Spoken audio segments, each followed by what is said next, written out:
ሀይ እንዴት ናችሁ? ዛሬ እንግዲህ እኔ እንዴት መጽሐፍ ቅዱስን እንደማጠና በየቀኑ እንዴት ማጥናት እንደቻልኩኝ ነው የማካፍላችሁ እና አይ ሆፕ ዲስ ሄልፕስ እና እርግጠኛ ነኝ ደግሞ እንደሚረዳችሁ። ምክንያቱም እኔ ላይ ብቻ ሳይሆን ይሄ ሜተድ ጓደኞቼ ላይ ከዝኖቼ ላይ ምናምን ነግሬያቸው እነሱ በደንብ በየቀኑ ማጥናት ችለው አይተናል።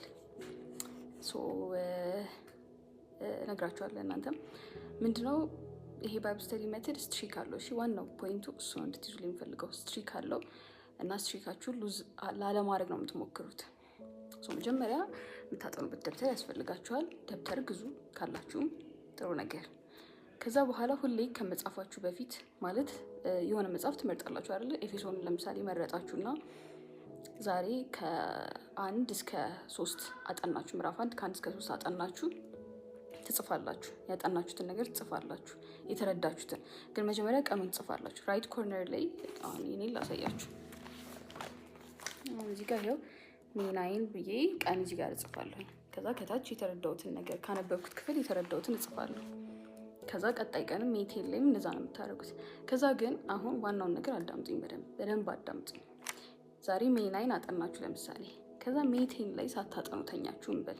ፎር ሰም ሪዘን ሌትስ ሴይ ቲክቶክ እያያችሁ ደክሟችሁ ተኛችሁ እንበል። ሜይ 10 ላይ ማለት ነው። ከዛ ተኛችሁ አለፈ። ከዛ ነጋ፣ ሜይ 11 ሆነ አይደለ? የዛን ቀን ስትቀመጡ መጀመሪያ የምትጽፉት ቀን ሜይ 10 ነው።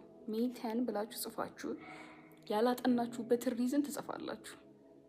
ያ አሁን ለምሳሌ ቲክቶክ እያያችሁ አለን አይደለ? ስለዚህ ጌታ ሆይ በዚህን ቀን ከቃልህ ይልቅ ቲክቶክን አስቀድሜ ቲክቶክ እያየው ደክሞኝ ተኛሁኝ ብላችሁ በጣም ኦነስት የሆነው ሪዝናችሁ። ምንም ኤክስኪውዝ አያስፈልግም። እንዲሆኑ እኮ ነው፣ እንዲህ ታይም አጥቼ እኮ ነው ምናምን የለም። ምንም ምክንያት በቃ እውነተኛው ምክንያት ነው። ምክንያቱም ታይም አጣችሁም you have to make time for his word እንጂ ሰዓት እኮ አይተርፍም ማለት ሁሌም አይኖርም። ግን ፕራዮሪታይዝ ለምታደርጉት ነገር ሰዓት ሁሌም አላችሁ። ስለዚህ ምንም ኤክስኪውዝ ሳትሰጡ እውነተኛ ሪዝናችሁን ትጽፋላችሁ።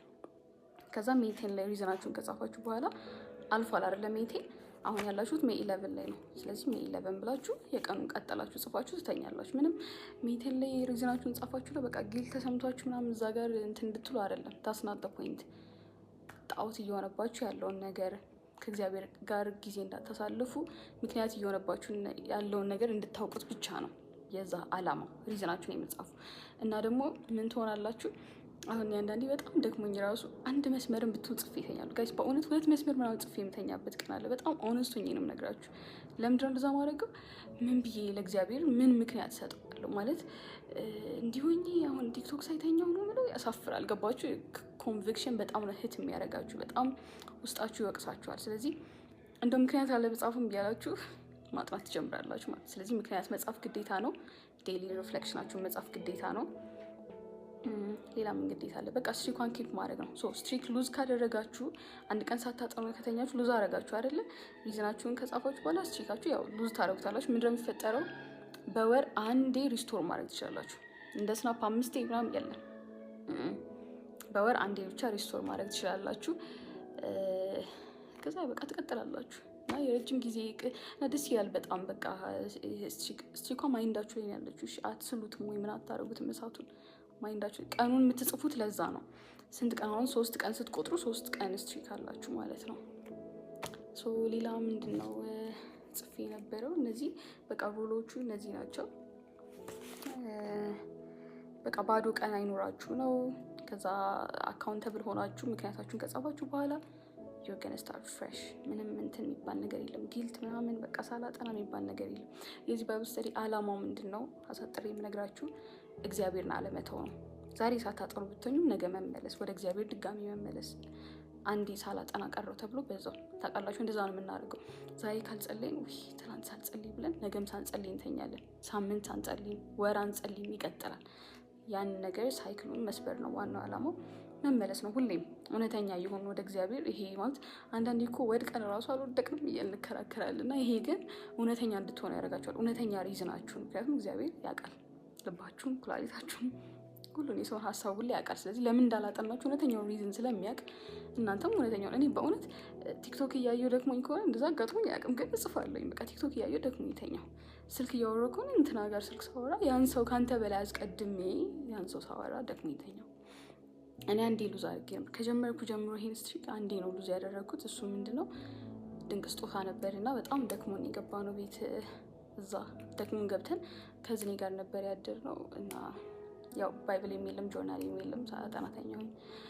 እሺ አሁን አሳጥሬ የምነግራችሁ ነገር ምንድነው ለሱ መፍትሄ አስቤያለሁ። ምክንያቱም ብዙዎቻችሁ ስፔሻሊ ወንዶች ሌላ ሰው ቤት ታድራላችሁ በስራም በምንም ምክንያት እና ምን ታደርጋላችሁ you have to be honest with yourself እና ከእግዚአብሔር ጋርም በቃ ማለት ይቅራል ለራሳችሁም ለእግዚአብሔርም ታመኑና ስልካችሁ ላይ አጥኑ ክፍሉን። ከዛ ተረዱ፣ አሰላስሉ፣ ጸልዩበት፣ ተኙ። በቃ ችግር የለውም ብቻ አድርጉት ይሄን ነገር።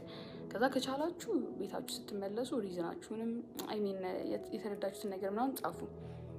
ካልቻላችሁ መስፈይን እና አላማው በቃ ይሄ ነገር ኮንሲስተንሲ ነው። በየቀኑ በእግዚአብሔር እግር ስር መሆን ነው አላማው። ማለት ታውቃላችሁ አንዴ የሰማሁት ምሳሌ ውሃ ድንጋይ ላይ አንዴ ሲደፋ አጥቦት ነው የሚወርደው ድንጋዩን፣ የሚፈጠር ነገር የለም። በየቀኑ ግን ጠብ ጠብ ጠብ የምትል ውሃ ግን ድንጋዩን የመስበር ድንጋዩን እንደዚህ ምንድነው የመሰነጣጠቅ አቅም አላት። ስለዚህ ይሄ ነው በቃ እኔም ያነሳሳኝ እንደዚህ ነገር ለማድረግ። አንድ እሁድ በሄድና ቸርች ብካፈል ብዙ ነገር ባመልክ ምን ብል የሚለወጥ ነገር የለም።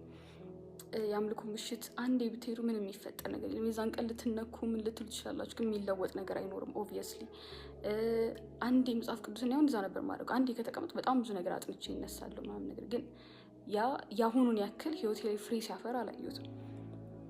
ልክ ጠብጠብ እንደምትለው ውሃ ግን በየቀኑ በእግዚአብሔር እግር ስር መሆን ከቻለን ይኸውላችሁ ረጅም ሰዓት ከባድ አድርጋችሁ አታስቡት። እሺ ለደቂቃዎች አንድ መስመር ጽፎ መተኛት በጣም is enough። አንድ መስመር በእውነት የምሬ ነው። እኔ እንደዛ ጽፌ ያውቃለሁ። አሳያችሁ እዚህ ጋር በእውነት ከቻልኩኝ ለማስገባት ሞክራለሁ ፎቶዎችን፣ ወይ ኮመንት ላይ እለካችኋለሁ ፎቶዎችን። አንዳንድ ቀኖች አሉ በጣም ብዙ ፔጅ መጽፍበት፣ አንዳንድ ቀኖች ደግሞ አሉ ደክሞኛ ምሽቼ ገብቼ ምናምን ሊሆን ይችላል ትንሽ ጽፌ ተኛለሁኝ። the point is ሁሌ ከእግዚአብሔር እግር ስር አለመታጣት፣ ሾው አፕ ማድረግ። በቃ ዛሬ ተገኝቻለሁ በእግዚአብሔር ስር ብላችሁ ትንሽ ያንበባችሁ ጸልያችሁ መተኛት ነው ፖይንቱ። እና በቃ አሳጥሬ ሲነግራችሁ ይሄንን አድርጉ። እግዚአብሔር ደግሞ ይረዳናል። ጸጋው ጉልበታም ነው፣ ያስችለናል። ስለዚህ በየቀኑ በእግዚአብሔር እግር ስር እየሆንን ልክ ውሃዋ እንደምትሰነጣጥቀው ሁሉ የከበደን ነገር ሁሉ እግዚአብሔር ቃል እየፈለቀቀ እንትን ይለዋል፣ ያራግፈዋል ከላያችን ላይ በየቀኑ ባጠናን ቁጥር ማለት ነው። ስለዚህ this is my Bible study method በየቀኑ እንዳጠና ይረዳኝ። ብዙዎችንም እውነት የምሬን ነው። ከቻላችሁ ፕሊዝ ኮመንት አድርጉ እናንተ ሰዎች ረድቶኛል ብላችሁ። በጣም ብዙ ሰው አግዟል የምር እና እናንተንም ያግዛል ብዬ አሰብኩኝ። መጀመሪያ ማስቤ ፖስት ላደርግ ነበር፣ ግን just ፍሬ አፍርቶ አይቼ እንደዚህ አፌን ሞልቼ ብታረጉት ብዬ መናገር ስለፈለኩኝ ነውና I hope this helps። በቃ እግዚአብሔር እግር ስር አትታጡ። ተባረኩ ባይ